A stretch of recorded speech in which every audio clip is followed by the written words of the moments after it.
Okay, what I'm going to do is I'm going to work through several problems that will hopefully help you navigate your way through the exponent practice worksheet.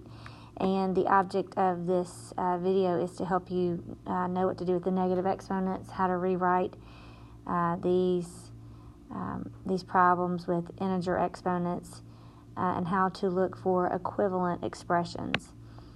One of the easiest things to identify in this problem is that there are negative exponents. So when an exponent is negative on the top, we use the reciprocal property. We will move it to the bottom. Okay, so for my next step, my 3 to the 6 is going to be positive on the bottom. Okay, now the 2 squared, there's nothing wrong with it, so it will stay on the bottom, and that leaves the top empty, but we know that's an understood 1 on the top. On the other fraction, we can move the 3 to the negative 3 to the numerator. Since it's negative in the denominator, the reciprocal property, we move it up, and it becomes positive 3. And again, there's nothing wrong with that 4, so it would stay on the top as well. And that's over an understood 1. At this point, we can simplify a little bit. If you notice, we've got 2 squared, which is 4. That 4 and that 4 can cancel, cross-reduce. And then we have a 3 to the 3rd on top, a 3 to the 6 on bottom, and we can simplify that as well. One possible answer in the equivalent expressions, something that would be acceptable, is you could rewrite this as 3 to the negative 3. Because it's a division problem, we took the exponent of 3 on the top, and we subtracted the exponent of 6 on the bottom. 3 minus 6 is negative 3. That is a perfectly good and acceptable answer. However, it can also be rewritten as an equivalent expression. Again, the negative exponent can be sent to the bottom, to the denominator, making it a positive 3, and that would leave the numerator to be an understood 1. So, if you look at every stage of this problem from the beginning all the way to the end, these are all equivalent expressions. This would be perfectly acceptable. This is also an equivalent expression, and this is also an equivalent expression. The next problem on your worksheet, it would just be helpful if you remembered something like this. If you have a fraction that is raised to a negative exponent, you remember that the exponent on the outside of the fraction doesn't only go with the top, it also goes with the bottom. So that is 5 to the negative 2, and it's also 6 to the negative 2, to the negative 2. And then because of those negative exponents, it could be rewritten to an equivalent expression. That would move the 6 to the negative 2 to the top, making it positive. The 5 to the negative 2 would move to the bottom, making it positive. That is an equivalent expression. Another equivalent expression would be simplified, 6 squared and 5 squared. So again, all of these are equivalent expressions. That is equivalent to the original problem, as is that, as is the final answer. Okay, this one is, again, one where we will practice distributing the 5. The 5 on the outside belongs to the x squared, and it also belongs to the y cubed. And remember, the power to the power rule says that we will multiply those powers. So 5 times 2 will give us 10, and 5 times 3 would give us 15. The 5 on the top is also to the bottom as well. So the 5 will go to that negative 5, making that negative 25. And then it also belongs to the y. The y has an understood power of 1. So 5 times 1 is 5. So that is the distributive power to a power rule. The next rule that we will use is the one that says we could do it a couple of different ways. We could go ahead and subtract. It's a division problem. So if we go ahead and subtract the exponents, 10 minus negative 25, I would definitely type that into your calculator just to be on the safe side. 10 minus negative 25 is positive 35.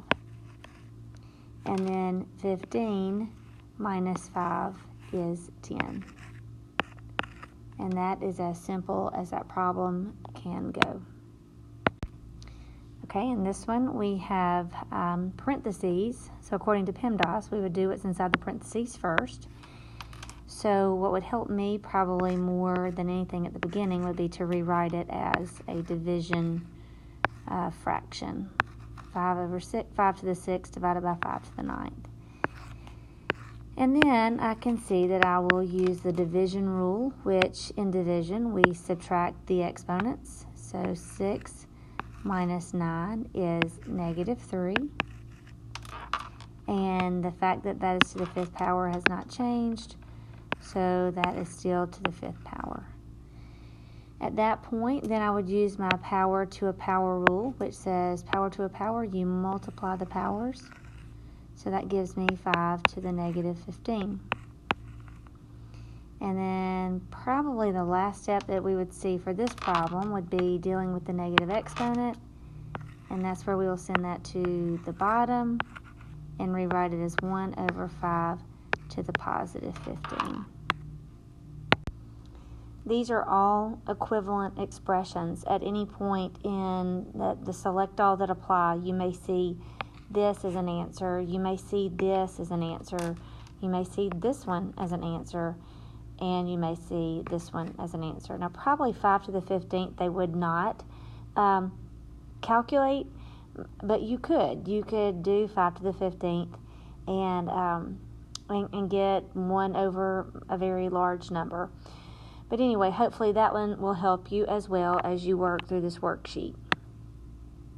All right, this one is actually one of the problems on the handout, and I don't want to go over it with you step by step, but I did want to say, number one, you could type this into the calculator verbatim. With the tiny URL calculator, you can type that in literally parentheses, number, exponent, times, number, exponent, parentheses, exponent, divide. Literally word for word you can type it in. However, I would like to know that you do know the rules, the exponent rules, and kind of like PEMDAS, you would start within the parentheses, you would start with the multiplication here in the middle. You'd start there, and remember when you multiply how you add your exponent, so you would do that first, and then still using PEMDAS, then you would take care of the exponent from that point on. It would be a power to a power problem, so you would deal with that, and you could go ahead and deal with the negative exponent if you want, and then you could deal with the division last. There's a couple of different ways that you could do this problem, but of course I would love for you to use the exponent rules, but as a last resort you could use the calculator. The rest of the worksheet, I think, is pretty basic. After having gone through these past few examples, you should probably be okay. There is one that looks like this. As you get to towards the end of the worksheet, there are several problems in this one problem, and it basically wants you to decide which ones are equivalent. So again, if you need to, just use your calculator, and if not, use your rules, readjust things, and see if you can find equal outcomes or equivalent expressions as you work through the problem. After that, there's another one that has something like this, where you've got a number, you've got variables, you've got exponents, and then you've got another exponent. Remember, that is a power to a power problem, and remember there's an understood power on that 4, so you would need to distribute that power to each piece. And remember, power to a power, you multiply the powers. So work through the worksheet. Hopefully this will just kind of clear up some questions. It will help you better understand it, and we will discuss this when I get back next week. I hope you guys are having a great week. Talk to you soon.